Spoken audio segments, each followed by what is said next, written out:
Hey traders, welcome back to the channel. This week we are diving into Nasdaq 100. What's driving it and why it might recover and what risk could slow it down. If you are holding tech stock or planning your next move, this video is for you. So don't forget to like, subscribe and hit that bell so that you never miss a trading update. So from this week, everything is actually $20. If you want our lifetime signals, just let me know. There is a WhatsApp number down there. Just let me know. If you want our signal indicator, it's also $20. So actually, it's a limited number. So, but we are going to do things quite different. So we're not just going to do the usual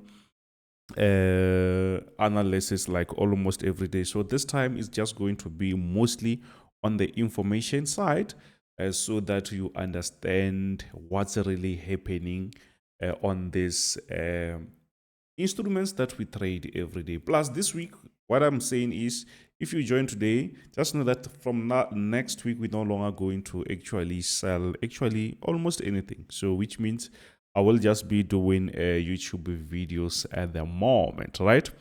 So on Nasdaq, current state of Nasdaq 100. So the Nasdaq 100 started the week on uncertain footing. I think you can see that the market is not really going anywhere, even though we can see that we expect it to go a little bit higher, right?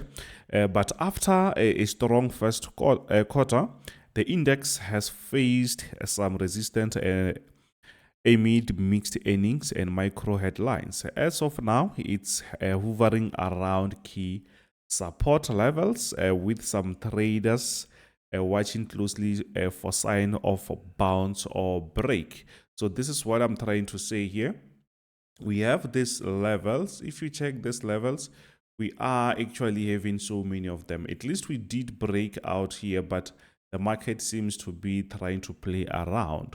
So which means we have to be extra careful. So we have like 5 reasons it might recover.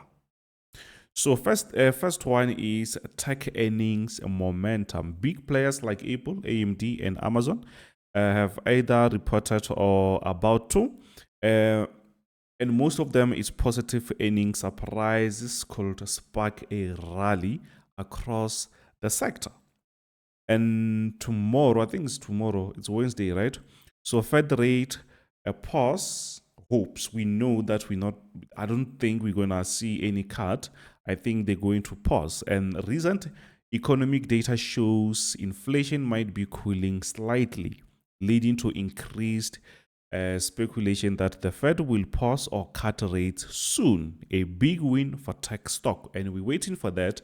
If maybe they say, you know what, we're going to pause with the rates and maybe on the next session or on their next meeting, they're going to cut, that will be very good.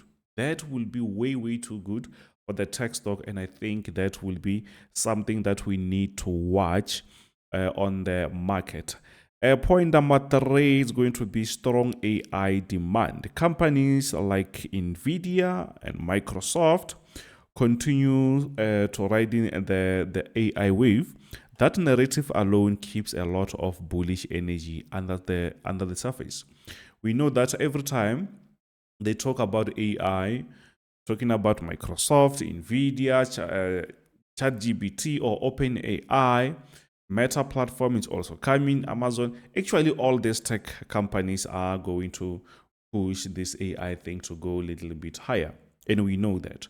But any good thing or any good news, I think, is going to help us to see what's really happening. And that is going to push the market to go a little bit higher. But if maybe it's the other way around, it's obvious that the market might start to reverse. I hope maybe that makes sense. So point number 4, technical rebound potential.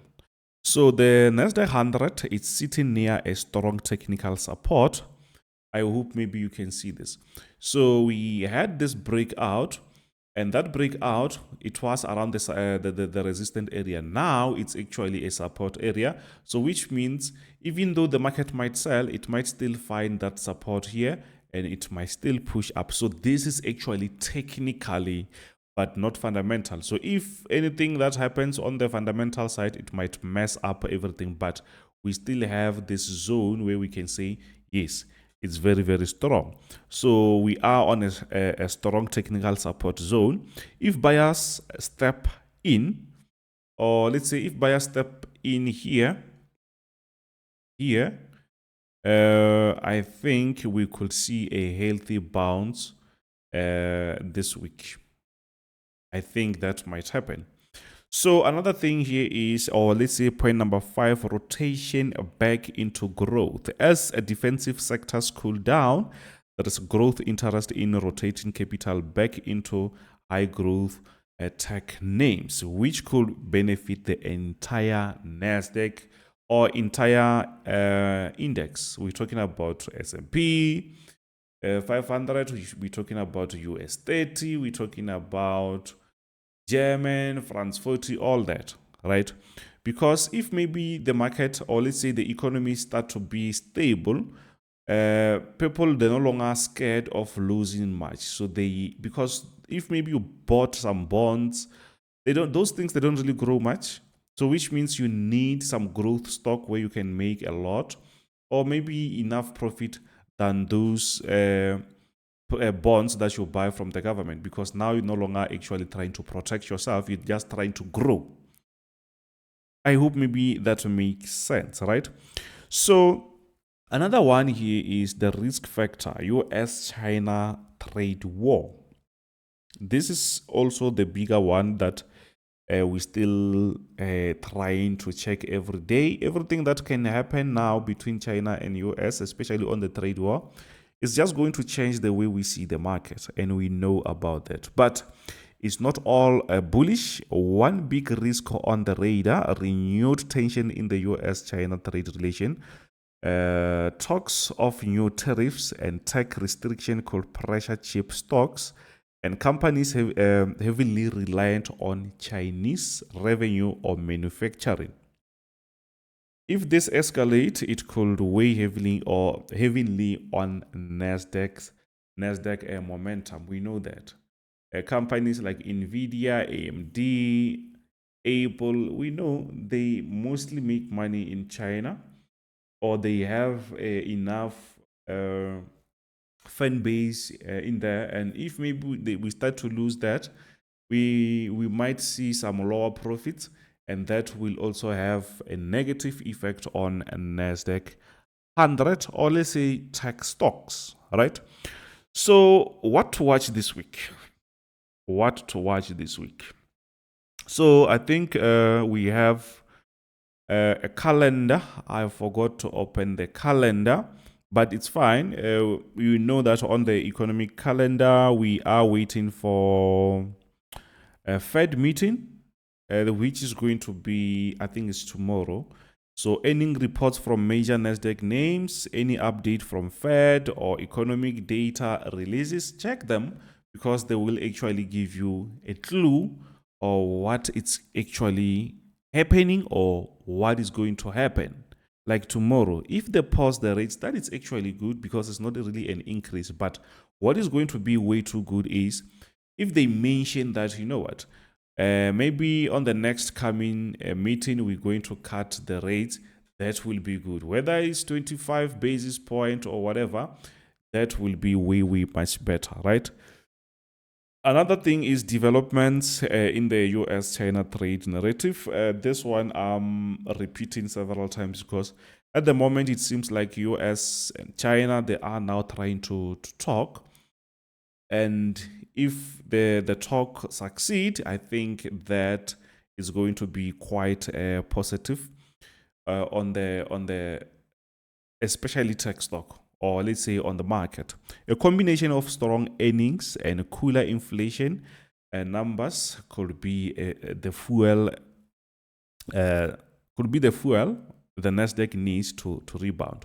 I think all these things, Federal Reserve tomorrow, US, China, all those are going to be the catalyst for Nasdaq to bounce back. But if things are not going to go well, I think we are going to see another reversal happening. And we don't really actually want that.